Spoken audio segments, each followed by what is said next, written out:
Okay, we're going to look at factorizing. It's something maybe you've already heard about, or you should have heard about, but we're going to take a look at it right now. Factorizing is the opposite of multiplying.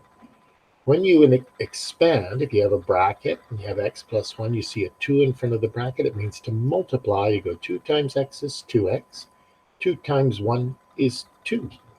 That's called expanding, multiplying. And factorizing is going backwards. You look at what factor, what number is in both terms, and you take that number, you put it in front of the bracket, so that when you multiply it out, it works. That's called factorizing, writing this sum as a multiplication of two other things. When you factor the number 6, it factors into 3 times 2. You multiply 3 times 2, you get 6. You factor it, it becomes 3 times 2. So that's factorizing. Okay, let's just take a look at it. The first type of factoring is called common factors. 2 is common here. You look here, you look at each term. There's 3 terms here. You look for a number that goes into all 3 numbers.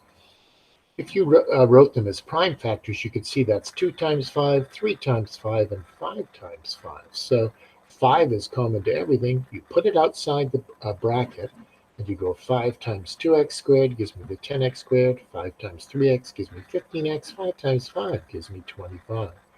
So there the common factor is 5. Sometimes the common factor gets a little bit harder. First, like this one, you look at the numbers. 3 is a common factor of 9 and 12 and minus 6.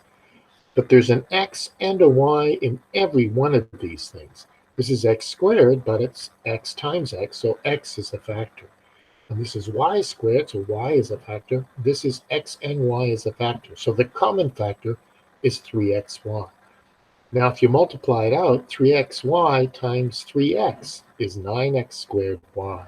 3xy times 4y is 12xy squared, and 3xy times minus 2 is minus xy. When you multiply it out, it should equal the thing you started with.